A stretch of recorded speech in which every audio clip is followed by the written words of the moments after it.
Hola y bienvenidos una vez más a Génesis Evidente.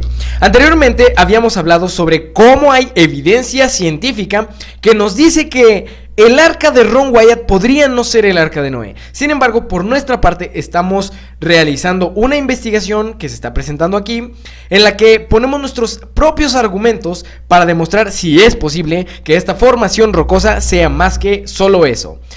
Nos quedamos en el punto de morfología de la madera.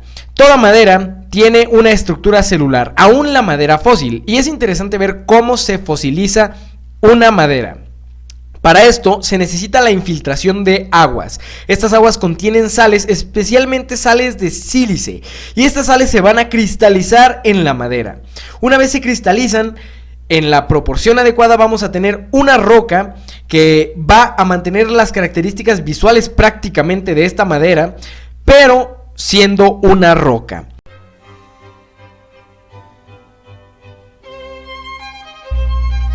El agua fluye a través del suelo y dentro de las paredes celulares y los espacios vacíos de la madera sepultada. Entonces la sílica se cristaliza en cuarzo, reemplazando la madera célula por célula. Este proceso no es completamente entendido, pero se cree que los troncos pueden haber sido altamente ácidos, forzando a la sílica a cristalizarse. Al final, pequeños cristales de menos de 1 o 2 centésimos de milímetro quedan formados. Lentamente, los cristales de roca dura forman exactas réplicas de los troncos que reemplazaron. La sílica pura no tiene color. Restos de otros minerales como hierro, óxido de manganeso, etcétera, nos dan los colores que vemos ahora en la madera petrificada. Bueno, el asunto es que en el caso de la madera del arca de Noé tenemos esto. La imagen de aquí nos presenta estructuras celulares de madera petrificada. Sin embargo, cuando nosotros comparamos con la madera del arca de Noé tenemos esto, con un aumento de 40x en un microscopio. Lo que se puede ver son cristales de magnetita negra en basalto y cristales de plagioclasa, que son las que están en blanco. No hay estructura celular. No es madera petrificada. Son rocas de andesita y basalto. La madera petrificada consta de óxido de sílice, que es algo más como el cuarzo. Y este no es el caso. Entonces, ¿perdimos? ¿No es el arca de Noé? Bueno, vamos a comenzar hablando de estas rocas. Esta también es una madera fosilizada y cabe la pena mencionar estos ejemplares que me tomó bastante investigación encontrarlos. Lo que tienen estos ejemplares en particular es que no muestran estructura celular a pesar de estar conformadas de roca de sílice. ¿A qué se debe esto? Bueno, hay algunas condiciones que pueden afectar esto. Por lo menos ahorita mostramos solamente estas imágenes. Bien, vimos un par de ejemplos de fósiles de madera sin estructura celular. Ahora, Harold Moritz, que es un geólogo, y esto lo investigué en un foro de geología porque no había de principio los papers para esta información. Él nos dice que la fosilización también puede ocurrir en basalto, que es un tipo de roca. Recordemos, la madera que pensábamos que era madera en realidad era roca de basalto. Se encuentra esta arca de Noé en una zona rica en basalto. Y él nos dice que la fosilización puede ocurrir en basalto, pero es mucho más común encontrarlas en ceniza. Y bueno, recordemos el arca cubierta por ceniza volcánica. Esto se mencionó en el primer video. Esto está relacionado a fósiles por actividad volcánica. Ahora él también nos menciona el metamorfismo, que vendrían a ser unas condiciones de calor y presión que pueden afectar al fósil. Incluye la deformación del fósil y la recristalización del mismo. Puede surgir algo con poco parecido al original, y esto sucede con los fósiles. Incluso puede haber una modificación a nivel químico. Como ejemplo, Moritz nos dice que él trabajó recientemente buscando fósiles que ahora son pegmatitas, o sea cristales cortados en capas delgadas por una deformación extrema. Entonces prácticamente no se parece nada a lo que era originalmente el ser vivo. La investigación de Max Henry Nelson sobre madera encapsulada petrificada en el canal de Skate Creek, y bueno, aquí retomando algunas de las mismas bibliografías que él cita, La primera es que la temperatura debe ser necesariamente menos a 100 grados centígrados para no destruir la estructura celular de la madera previo al reemplazamiento por sílice de las células. Lo que significa que si la temperatura durante la fosilización es mayor, no va a haber una estructura celular conservada. Y es lo que vemos en esta madera, en las muestras precisamente de aquí, de Skate Creek. Tenemos aquí la estructura celular destruida, aquí prácticamente ya no tenemos, aquí también. ¿Y qué nos demuestra esto? Que no se conservó la estructura celular por la forma en la que se fosilizó. Ahora, después de la permineralización de la madera hay una mineralización secundaria con calcita y baritina en grietas de la antigua madera. Y el fósil puede tener mineralogía similar a la de la matriz. La matriz es lo que recubre, la roca que recubre al fósil. El asunto es que si pensamos que tal vez la matriz de Ron Wyatt es basáltica y el fósil puede tener una mineralogía similar, pues estaría diciéndonos que muy probablemente el fósil pudo haber desarrollado una mineralogía similar al basalto. Aquí tenemos un ejemplo de este tipo de procesos metamórficos. Como no vemos ningún rastro visible de fósiles, sin embargo, sí hay fósiles aquí. El asunto es que el metamorfismo modifica esto de una manera brutal. Tenemos muchos fósiles que en realidad son vaciados o moldes en lugar del reemplazo molecular. ¿Por qué? Porque durante la fosilización las moléculas de la madera son gradualmente reemplazadas por estas sales de sílice que se infiltran mediante el agua, como ya lo habíamos mencionado. Ahora, cuando esto sucede, no va a haber una estructura interna, en el caso de que sean moldes. Y aquí tenemos claramente un par de ejemplos. Aquí tenemos un molde y aquí tenemos un vaciado. El molde es el negativo y el vaciado es, pues, lo que vendría a ser como la forma 3D. Bueno, ¿por qué mencionamos esto? Porque William H. Shea, después de leer el relato de Nürnbergen respecto a la formación endurupinar, él publicó un artículo en el 76 sugiriendo que la formación endurupinar era más bien un vaciado o molde del arca. Y esto tiene sentido en cierta parte porque la madera más bien no demuestra ser madera fósil sino roca volcánica. Y bueno, vamos a ver cómo esto va tomando una dimensión bastante complicada más adelante. Vamos a mencionar la química de la madera, porque bueno, dijeron que Ron Wyatt se equivocó por decir que en el interior había bastante porcentaje de carbón orgánico, siendo que era una roca volcánica, y que eso demostraba que tenía poca experiencia, muy mala formación en esta área. Bueno, hablando de la química de la madera fósil principalmente se analiza a un nivel morfológico, o sea, la forma, lo que se aprecia, debido a que la materia orgánica fue reemplazada por minerales y hacer un análisis químico es más difícil. Vamos a tomar también en cuenta a Ángel Berna, que es biólogo con experiencia en estructuras de madera antigua, y esto es muy importante, y igual ustedes pueden consultar sus videos directamente porque hay mucha información que no estamos presentando aquí al respecto. Y bueno, él también presenta los análisis morfológicos de la madera y el arca y la brea. Y bueno, hablando sobre las técnicas de análisis químico en madera fósil, tenemos esta referencia que es prácticamente una tesis. Y tomamos estos dos párrafos de esa tesis. Aunque las características morfológicas son de mucha importancia para la determinación de especies, los compuestos químicos pueden usarse para establecer relaciones entre especies, géneros, familias y su paleoambiente, haciendo conclusiones quimiotaxonómicas. En esta técnica analítica, la parte media del árbol, no la corteza, también fue la más útil en la obtención de información de compuestos y biomarcadores, teniendo congruencia con ser la parte biológicamente más activa de las plantas. ¿Qué nos quiere decir esto?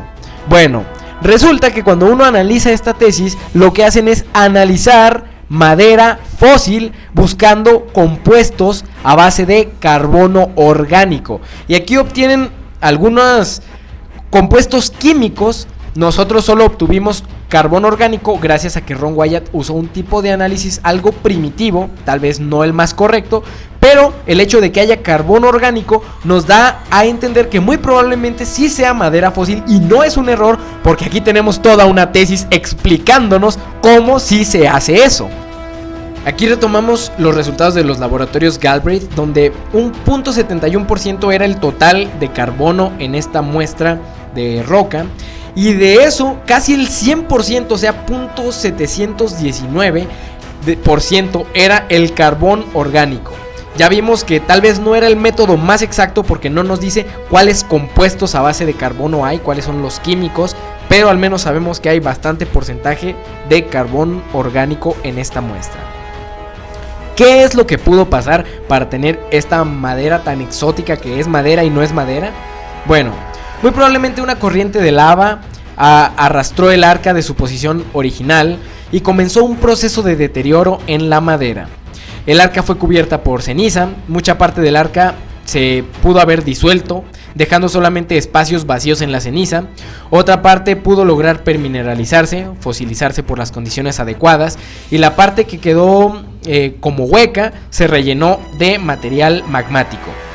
Con el tiempo, suficientemente magma podría haber sepultado el arca y llenar estos espacios, dando origen a los moldes de la madera y recristalizando las partes permineralizadas, lo que daría origen a un fósil afectado por el metamorfismo, más un post-metamorfismo y post-mineralizaciones durante siglos. Una combinación de procesos de deterioro, permineralización, metamorfismo intenso y procesos hidrotermales son responsables de la madera del arca y también probablemente de los remaches. La mineralogía de las rocas apoya esta posición. El asunto aquí es que para que esto pase es algo muy complicado. Son demasiadas condiciones muy específicas, muy complicadas, pero no es imposible. Por lo tanto, tendríamos una parte de madera fósil que ya no se ve como madera fósil por el proceso metamórfico y procesos hidrotermales que sufrió. Y por otro lado, hay cosas que ni siquiera serían madera, sino que serían los moldes, los vaciados de la madera. Y bueno, aquí vamos a mencionar estos papers, y estos fueron particularmente los concluyentes, los que tomó más tiempo obtener para consultarlos, pero gracias a Dios por las ventajas que da la universidad, porque nos permiten tener acceso a estos documentos científicos. Y bueno, aquí está la bibliografía por si ustedes quieren consultarla. Bien, de esos papers obtenemos la siguiente información. Primero, Lardy de 1832 nos dice: sin embargo, parece que uno de los primeros ejemplos de fósiles en una roca metamórfica se describió originalmente como conchas en basaltos. Playfair de 1802 ya había estudiado especímenes de los supuestos basaltos con conchas en ellos, y concluyó que las piedras que contenían las conchas o las impresiones de las conchas no formaban parte de los basaltos reales. Eran todos muy compactos y tenían todos un aspecto más o menos silíceo como el del pedernal. No tenían nada de laminación o estructura cristalizada. Y bueno, Portush Seal nos habla de plagioclasas incluidas en este caso específico, y podemos ver aquí este caso específico de plagioclasas incluidas en basaltos. Bueno, la concepción común de que el metamorfismo borra todos los signos de actividad volcánica está dada por Bernard 2007 a 2010. Entonces se tiene la concepción de que prácticamente el metamorfismo puede borrar todos los signos de actividad biogénica y puede causar que importantes partes del registro geológico sean ignoradas como posibles depósitos fósiles. Entonces, ¿qué nos está diciendo esto? Tales reacciones pueden conducir simplemente a la recristalización de las partes duras de los fósiles. Alternativamente, puede haber reacciones complejas que resultan en el reemplazo del material de la concha con materiales metamórficos. O sea, que el material que pudo haber sido el de la madera del arca pudo haber sido reemplazada por material metamórfico, que es basaltos y plagioclasas. El grado a qué morfología fósil cambiará por los cambios de volumen inducidos por metamorfismo dependerá de las reacciones involucradas. El metamorfismo de contacto por capas basálticas a temperaturas mayores a 600 grados centígrados resultó en cambios marcados en la mineralogía de los restos fósiles. A pesar del metamorfismo y el crecimiento de nuevos minerales, al menos algunas de las zonas aún son reconocibles como restos de organismos. los minerales tradicionales que se esperan pueden ser distintos. A agregar más minerales también en infiltración, no solo sílica. Esto quiere decir que no solo se introduce sílica, sino además otros minerales. Y puede haber reacciones diversas. O sea, estamos diciendo que el caso de Ron Wyatt, de esa madera, es único. Una conjunción de metamorfismo con reacciones hidrotermales, con mineralización de la madera tan único, con condiciones tan específicas que nos dieron origen a algo bastante complicado de explicar. Y bueno, aquí vamos a entrar rápidamente en un análisis morfológico de lo que Ángel Berna hizo, comparando la madera del arca de Ron Wyatt con secuoya actual. ¿Por qué? Porque la secuoya es muy similar a lo que fue el ciprés antes del diluvio. Y tenemos aquí que prácticamente parece que las muestras que él tiene coincidirían con corteza de ciprés, porque son muy similares a la corteza de la secuoya. Tenemos aquí estas vistas de microscopio, si no mal recuerdo, con un aumento de 2x. Ahora, si hablamos de los escáneres, bueno, Burmungandr fue quien en tiempo de Ron Wyatt realizó este mapeo con escáneres y dijo que los datos obtenidos no conflictúan con la proposición de que sean los restos del arca de Noé. Ahora, él sugirió hacer perforaciones para estar 100% seguros y salir de dudas. Aquí tenemos la investigación de John Burmungandr y también vamos a hablar de la comparación de las imágenes de resistividad, que son imágenes más recientes y son las que vamos a presentar a continuación en imagen. Tenemos aquí lo que fue los escáneres de John Burmungandr en su momento y luego tenemos la comparación con las nuevas imágenes del escáner de resistividad. ¿Qué nos quiere decir esto?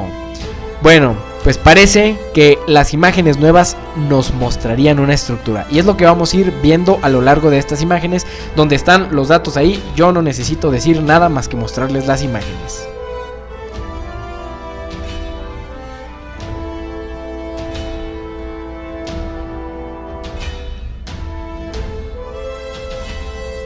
Es interesante notar en esta imagen cómo realmente parece la panza de un barco. Y esta imagen nos mostraría cómo esta parte del barco se extiende por debajo del nivel del suelo marcado en esta línea roja, lo cual parece realmente mostrarnos una estructura diferenciada de lo que vendría a ser el suelo. Recordemos, el arca de Noé quedó incrustada en esta roca después de haber sido arrastrada por un flujo de lava. Esta roca se muestra aquí, pero se ve una clara diferencia entre la estructura y lo que vendría siendo el suelo. Tenemos estas imágenes que también parecen mostrar espacios dentro de esta estructura. Y podemos ver también la comparación de los niveles, las medidas que mantiene la misma estructura. Y es interesante mostrar esta parte, porque externamente se ven cómo las costillas del arca salen de esta manera, y los escáneres nos muestran ahora sí que algo bastante más especial: una curvatura en las costillas, lo cual no es una casualidad. Es muy probable que esto nos hable de una estructura. Y aquí la profundidad, la altura nos dice 14 metros. Tenemos aquí también la comparación de la medida de las costillas, pero el hecho de que nos mencione más o menos unos 14 metros nos habla de una medida aproximada a lo que la Biblia nos dice sobre la medida del arca de Noé. Lo que estas imágenes nos mostraron fueron simplemente que hay una estructura sepultada ahí abajo. Ahora, para este punto ya hablamos sobre las anclas. Las anclas que por alguna razón sí pudieron haber sido utilizadas por Noé bajo la premisa de que la geografía antediluviana conectara el punto final del arca con el punto de construcción, gracias a los montes sagros, que estuvieran muy cercanas, y las anclas en realidad tienen las mismas características casi del lugar de llegada, porque en realidad el arca no flotó muy lejos de donde se construyó, bajo esa premisa. Ahora también explicamos las posibilidades de que posteriormente se construyeran más anclas. Respecto a la madera, creo que queda más que claro la evidencia abrumadora de que esas piedras en realidad sí puede ser madera petrificada, muy rara, del arca. El punto es que Dios puso las cosas de tal manera que no sea tan sencillo, que cueste un poco de indagación. Ahora, estamos siendo bastante estrictos. Como científicos no podemos decir categóricamente que esta es el arca de Noé. ¿Por qué? Porque no tenemos una prueba que nos lo diga absolutamente. Sin embargo, desde la perspectiva de la fe tenemos suficiente, más que suficiente evidencia para decir. Te invito especialmente a ver las conferencias de Ángel Berna, porque él presenta una cosa maravillosa. Por ejemplo, la Biblia dice de qué color era el arca, pero no lo dice claramente, así que hay que hacer cierta indagación que él ya hizo. El arca era de color rojo y había un propósito especial para que fuera de ese color. Incluso en el tipo de madera que se seleccionó había una lección que Dios quería dar, y resulta que no sabríamos exactamente qué tipo de madera se utilizó si no fuera porque Elena de White dijo que era ciprés, pero no entró a ahondar qué tipo de ciprés se usó, y eso es gracias a Ron Wyatt que lo sabemos, y es mediterráneo y ciprés de los pantanos o ciprés calvo. Esto es igual que el creacionismo, no tenemos toda la evidencia absoluta para decir este es el mecanismo, todo fue exactamente así, sino que Dios nos ha dado solo la evidencia suficiente para que quien quiera dudar lo haga. Pero la evidencia está allí y tú eres responsable de si la tomas o la dejas. Después de que Noé predicara 120 años, es que llegamos al diluvio. Y vamos a ver la evidencia rápidamente de la geología del diluvio. En el año 600 de la vida de Noé, el mes segundo, a los 17 días del mes, ese mismo día se rompieron todas las fuentes del gran abismo y las compuertas del cielo fueron abiertas. Noé y su familia estaban dentro del arca. Después, el Señor cerró la puerta. Se vio un relámpago deslumbrante y una nube de gloria aún más brillante descendió del cielo para colocarse ante la entrada del arca. La puerta maciza que no podían cerrar los que estaban dentro fue puesta lentamente en su sitio por manos invisibles. Noé quedó adentro y los que habían desechado la misericordia de Dios quedaron fuera. El sello del cielo fue puesto sobre la puerta. Dios la había cerrado y solamente Dios podía abrirla. Durante 7 días, después de que Noé y su familia hubieran entrado en el arca, no aparecieron señales de la inminente tempestad. Pero al 8º día, las nubes cubrieron los cielos. A estas le siguió el estallido de los truenos y el destello de los rayos. Pronto empezaron a caer grandes gotas de lluvia. El mundo nunca había presenciado nada parecido y el miedo asaltó el corazón de los hombres. Todos se preguntaban secretamente: ¿será posible que Noé tuviera razón y que el mundo esté condenado a la destrucción? El cielo se oscurecía cada vez más y la lluvia era más fuerte.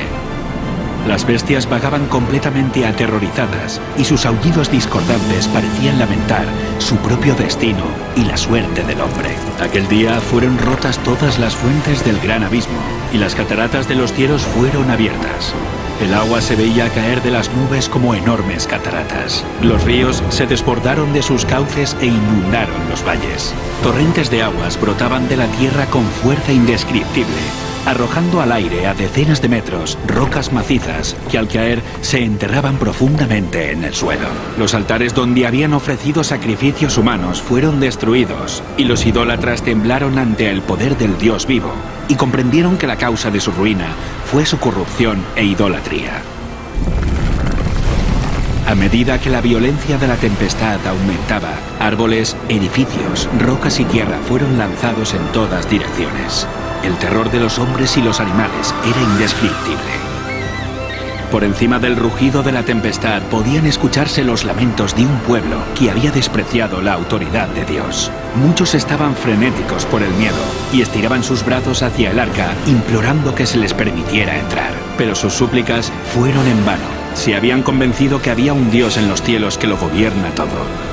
Algunos, en su desesperación, intentaron romper el arca para entrar en ella, pero la firme estructura resistió todos los embates. Otros se sujetaron al arca hasta que las embravecidas aguas los tiraron o se cayeron por la colisión con rocas y árboles. Todas las fibras de la maciza arca temblaban cuando era golpeada por los vientos inmisericordes, y una ola la arrojaba a la otra. Los rugidos de los animales que estaban dentro del arca expresaban su miedo y dolor. Pero en medio de los revueltos elementos, el arca continuaba flotando con toda seguridad. Otras personas se ataron juntamente con sus hijos en los lomos de poderosos animales, sabiendo que estos eran tenaces para conservar la vida y subirían a las cumbres más altas para escapar del agua que se iba elevando. Otros se ataron a elevados árboles en la cumbre de las colinas o las montañas. Sitio tras sitio que prometía seguridad era abandonado.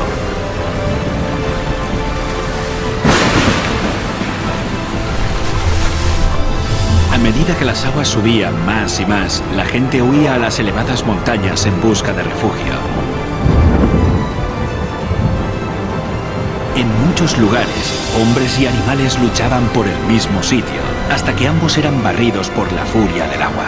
Desde las cimas más altas, los hombres contemplaban un enorme océano sin costas. Las solemnes advertencias del siervo de Dios ya no eran objeto de ridículo y mofa. ¿Cuánto habrían deseado los pecadores condenados recuperar la oportunidad que habían dejado escapar? ¿Cómo rogaban que se les concediera una hora más de gracia, otra manifestación de misericordia, otra invitación de los labios de Noé? Pero ya no escucharían más la dulce voz de la misericordia.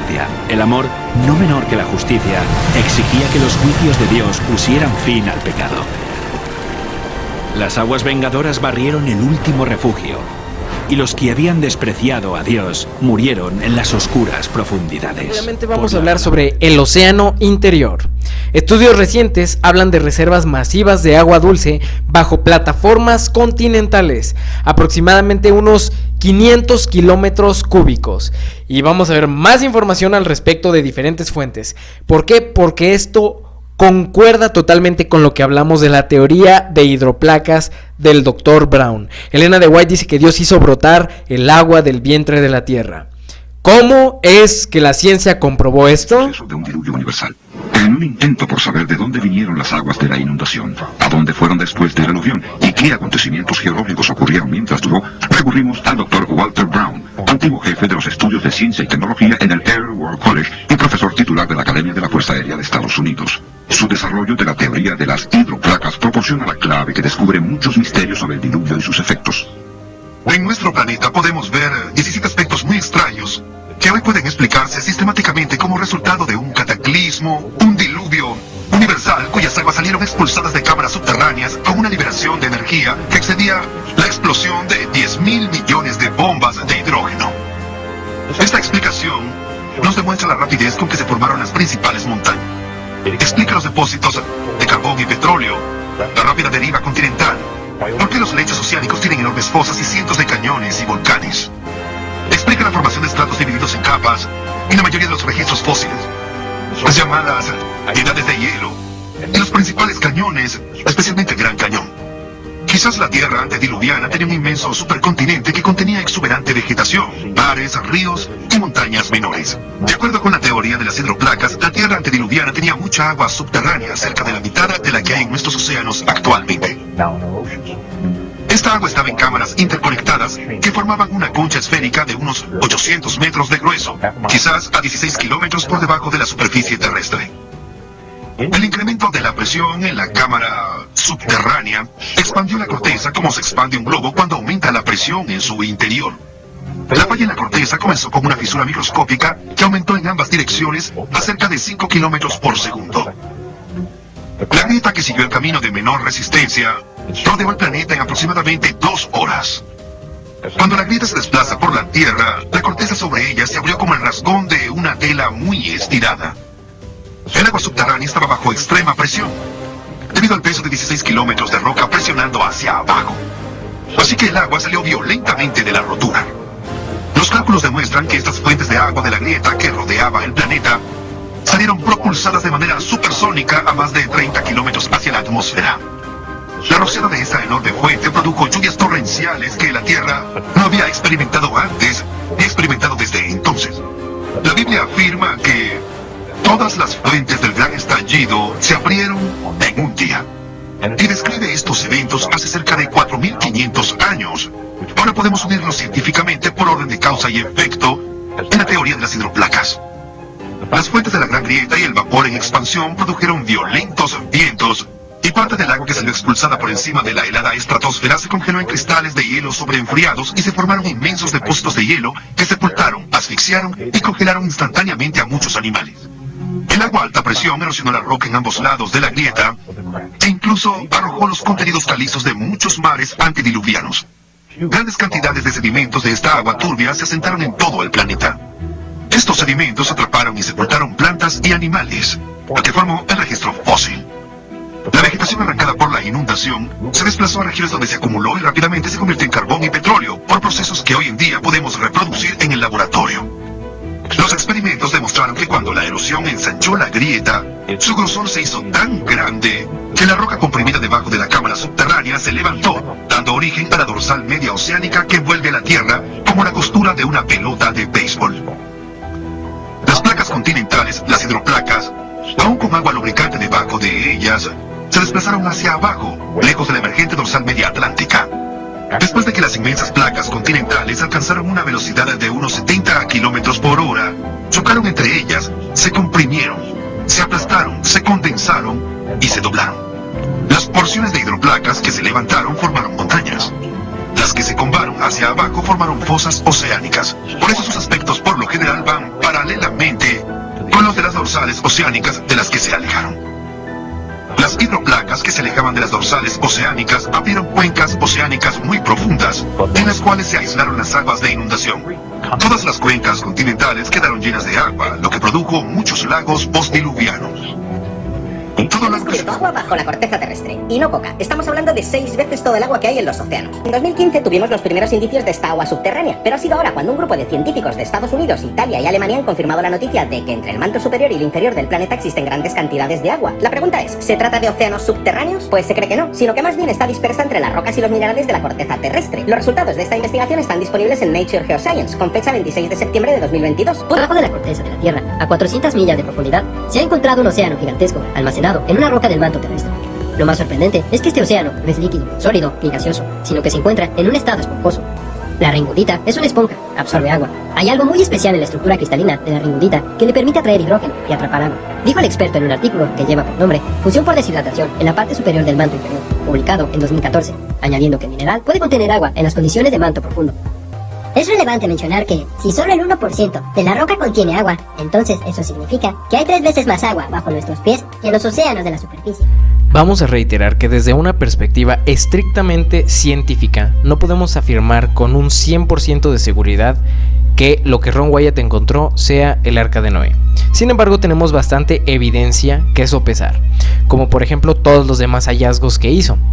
Ahora, respecto a la evidencia que también se presentó aquí, que es evidencia totalmente científica de los modos de fosilización y particularmente cómo la madera pudo haberse fosilizado y posteriormente metamorfizado, afectando totalmente su estructura, recristalizándola, y que probablemente tal vez la mayor parte de esta estructura ni siquiera sea madera, sino los moldes del arca. Bueno, nos da que pensar. Ahora, cuando lo sopesamos con el tema de el Arca de la Alianza, que está más que demostrado que realmente Ron Wyatt sí la encontró, y lo puedes encontrar en los videos, en las primeras conferencias que se han presentado, los primeros episodios de esta serie, yo te invito a que te suscribas al canal y vayas a esta serie directamente en las venas de la historia. Acompáñanos a ver cómo realmente Dios no se ha quedado dormido en el trabajo. Si queremos tener una certeza del 100% a nivel científico de que esta es el Arca de Noé, habría que abrirla, perforarla, como dijo John Bormungander. Sin embargo, no es algo tan sencillo, por lo tanto hay que tomar en cuenta toda la evidencia arqueológica, los demás descubrimientos de Ron Wyatt, y poner también sobre la mesa lo que Ángel Berna presenta en su serie. ¿Por qué? Porque junto con la Biblia se nos presenta muchísima evidencia de por qué sí puede ser en efecto esta el Arca de Noé. Ahora, si alguien va a objetar contra algún descubrimiento, especialmente contra el Arca de la Alianza, te sugiero que primero veas toda la evidencia que se presentó, porque probablemente no la vas a encontrar en ningún lado y nadie, ni siquiera en tu iglesia, te van a decir que esto realmente así es. ¿Por qué? Porque no han tomado la molestia de investigar lo que nosotros sí hemos investigado y nos hemos metido a la historia, realmente a las venas de la historia, para poder constatar que en efecto todo apunta a que Ron Wyatt es el centro del descubrimiento del Arca de la Alianza.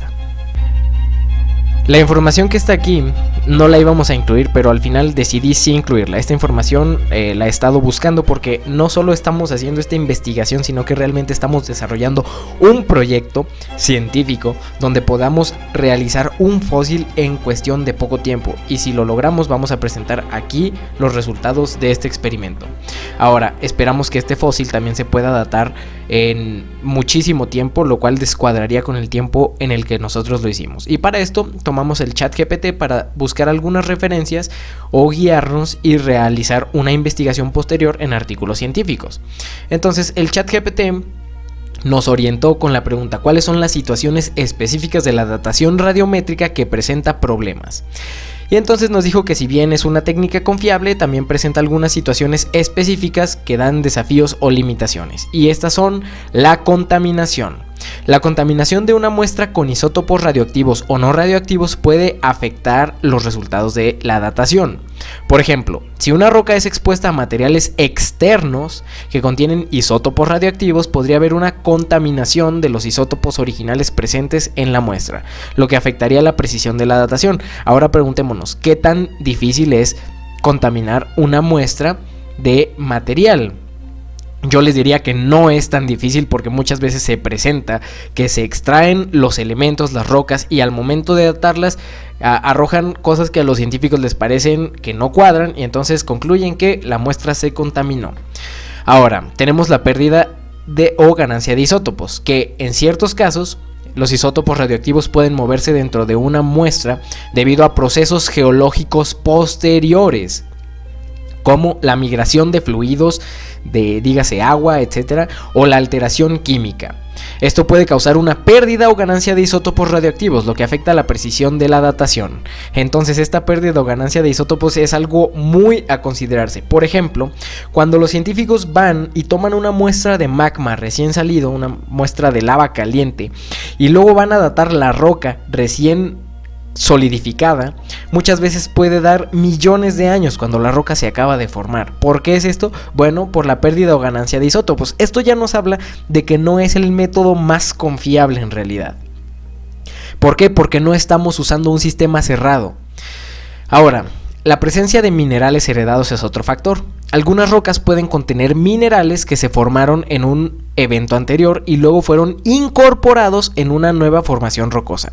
Esto puede llevar a una edad aparente más antigua para la roca, ya que los isótopos radioactivos presentes en los minerales heredados se habrían formado en un momento anterior. Vamos a ponerlo de esta manera: si tenemos un bloque de tierra que se formó hace unos 1000 años y entonces por alguna razón cataclísmica queda sepultado allí un organismo y se fosiliza, muy probablemente va a adquirir estos minerales heredados, que son los que se van a infiltrar en este organismo para hacer el fósil, y cuando lo datemos en realidad tal vez vamos a estar datando no el fósil, sino en realidad la tierra que estaba alrededor, que es mucho más antigua. Ahora, también tenemos las diferencias en las tasas de desintegración, que en algunos casos puede haber variaciones en estas tasas de los isótopos radioactivos debido a condiciones específicas, como altas presiones o temperaturas. Entonces, si tenemos un fósil a altas presiones y temperaturas, también puede afectar los isótopos o las rocas. Podrían ser datadas en más de lo que aparentan o menos incluso. Estas variaciones podrían afectar la precisión o datación radiométrica en situaciones particulares. Entonces aquí nos dice que pues a final de cuentas los científicos ya tomaron esto en cuenta, ya han hecho lo necesario para corregir los modelos matemáticos. Sin embargo, recordemos, el modelo matemático que nos dice cómo funciona la datación radiométrica está en el supuesto de que es un sistema cerrado, lo cual no es. Cuando no es un sistema cerrado tenemos todas estas condiciones que nos van a afectar esa datación. Entonces, aunque se tomen, entre comillas, medidas para corregirlo, no van a ser buenas medidas. Realmente es prácticamente imposible tener una buena datación. Ahora, rápidamente les quiero hablar sobre el evento que extinguió a los dinosaurios en el periodo Cretácico, que se sabe que fue un asteroide, y hay evidencia que parece demostrarlo, que impactó en México. Ahora, ¿qué hay de relación con esto y el diluvio? Vamos a poner atención a estos fragmentos de divulgación científica donde vamos a constatar que realmente esto fue parte del diluvio. Esta semana salió la noticia de que encontraron dinosaurios que posiblemente murieron a causa del impacto, como este fósil hermosamente preservado. En Estados Unidos está el sitio paleontológico Tanis, donde se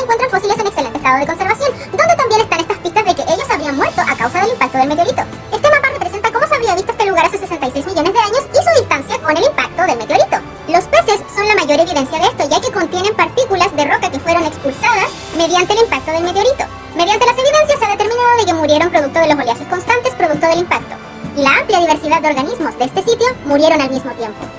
Científicos descubren que el tsunami más grande que se ha producido en la Tierra fue el que provocó la caída del meteorito que acabó con los dinosaurios. Según los datos proporcionados, el tsunami llegó a medir en su punto máximo más de 1600 metros de altura y fue lo suficientemente poderoso para recorrer la Tierra durante una semana hasta disolverse.